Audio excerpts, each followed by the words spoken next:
Creativity. Is it a talent? Something that we're either born with or not? This assumption could be potentially dangerous for your life. Is creativity something reserved for the Michelangelos, the Mozarts, and the J.K. Rowlings of this world? I'm convinced it's not, and in fact, I have proof for that. Just look at children. Every single one of them is creative. They have a deep-seated curiosity to try out things they've never done before. They take risks, they build things, and do not conform to any norm. Children are highly creative because it's inside of every one of them. It's not a rare talent, it's embedded in humanity. But it's something we lose over time. The fascination of play, the readiness to risk, the curiosity to try things that don't meet the norm. Creativity gets lost when we become stressed, burdened, afraid, and worried. When we walk the same paths all over and all over, and when we lose the synapses that we don't use.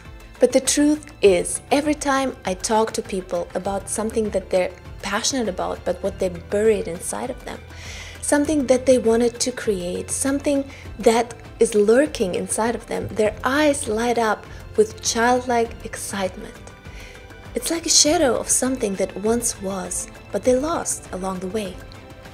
It's fatal for our lives. Once we lose the childlike sense of play, and thus our inborn creativity, we become a shadow of ourselves and burn out.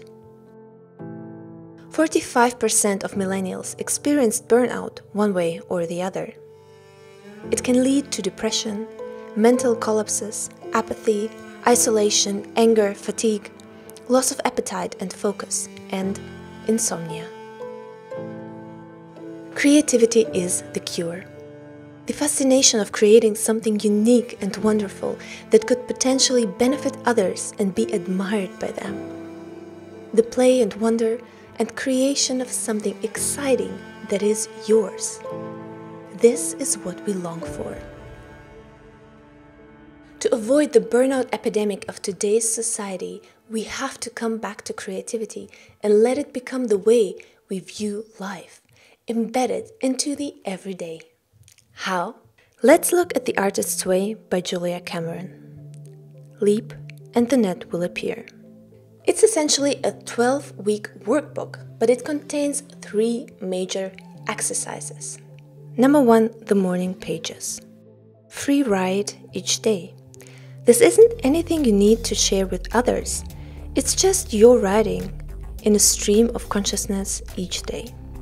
But it frees you up to ideas, expression, and simply being conscious of what's going on inside of you. Number 2, the artist's date.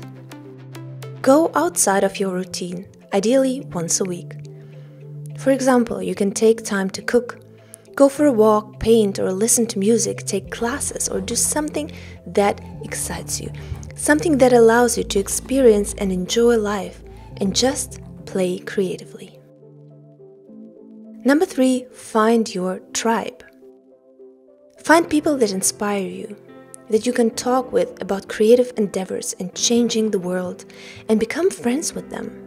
Find people who don't just talk about things or other people, but about ideas. You can rewrite your story by just starting with one of those exercises and working your way up. Just play again. Be creative. Don't forget, this is your way not only to prevent burnout, but also to create something meaningful in this world that would not exist otherwise. Something that is yours, with the potential to change the world around you.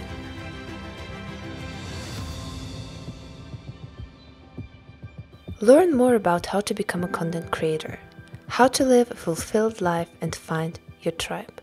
For that, head over to my website storyartist.me and get my free book and video course, The Storyteller's Blueprint. It might change your life and start an avalanche around you.